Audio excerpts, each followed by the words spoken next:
So I'm getting ready to forge here, and I'm just gonna whip out real quick I'm getting ready to heat treat here. I'm just getting ready to whip out like kind of a sheath made out of this cheap steel, like a sheet metal. So that way it'll prevent unnecessary oxidation on the blade when I go to quench it. And that'll make cleanup work afterwards a lot easier. So I'll just cut out a piece.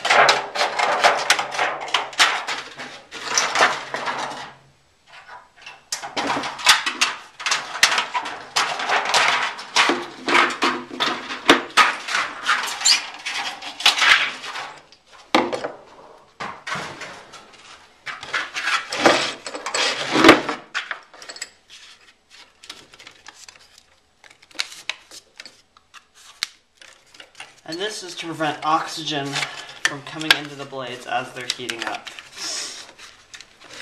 And so I'm just folding this over so that there's a little bit of the blades sticking out at the end so I can grab them. And let me grab a hammer.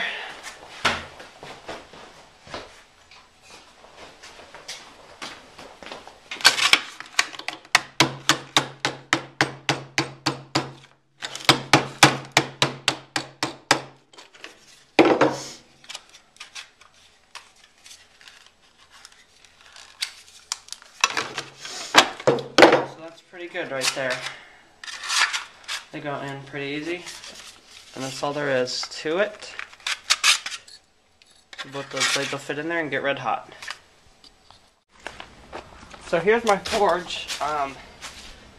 It's just a like the cap to a gearbox in an old car I pulled off.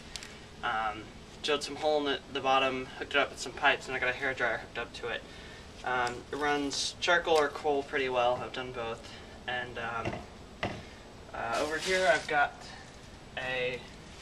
just a soda can with the top cut off, and it's filled up with vegetable oil. Or, I'm sorry, canola oil. And that'll be great for quenching. And so I'm going to get the fire started up here. I'll probably fast forward this bit.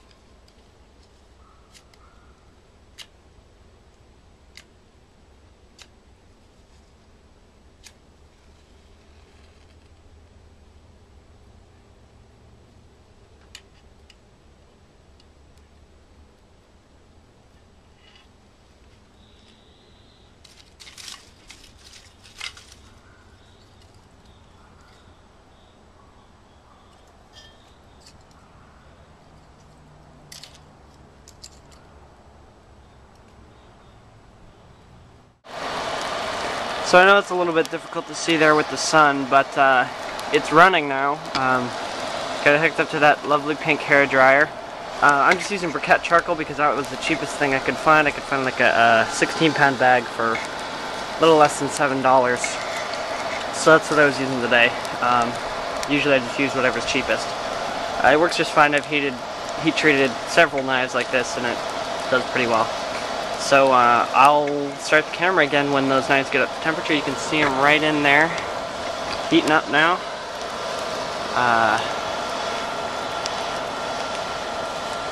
There's one of them. You can see the ends getting blue. So it's getting there. But yeah, I'll show you when they're up to temperature. So here we go on the second one. I'll check it with the magnet first. We're good, and in she goes. Yeah, you can see that.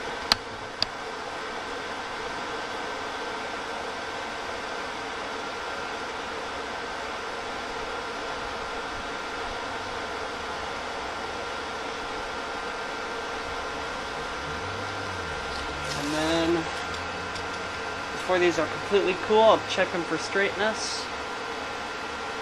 That one looks pretty good. And now the other one.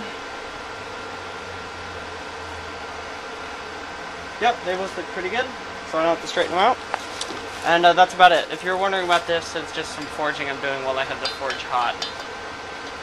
Not waste any of that charcoal. So yeah, that was it. Once I get done forging for the day, I'll take these up to the shop and show you what they look like and then clean them up. So, see ya. So here are what those two knives look like now. They're covered in scale. Sadly, what happened was that tin sheet that I used to wrap them up actually kind of started melting, or at least getting very soft, and kind of dissolved around the knives. And in the process of pulling them out and checking them and putting them back in, it just kind of wore away. I think what I'll try next time is like a 1.5, 2-inch pipe, black iron pipe. Put an end cap on that, and that should work.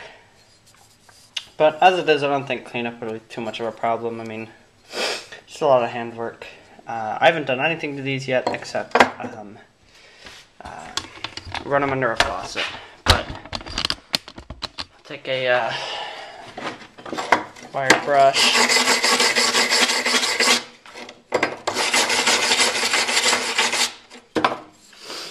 And here's that again. I don't know if the camera will pick that up. But there's an interesting kind of like bubbly pattern that forms on the blade. And I think that's from heat treating with the canola oil. But I'm not entirely sure. I had a knife that I finished a while ago where I just kind of left that pattern on there. Like cleaned it up, but you could still see the pattern. That was kind of cool. But I honestly have no clue what that's from. So, I don't know. But I think I'll be done for today, and I need to get these cleaned up and finished in the next week. So, I'll take you along for the ride. Bye.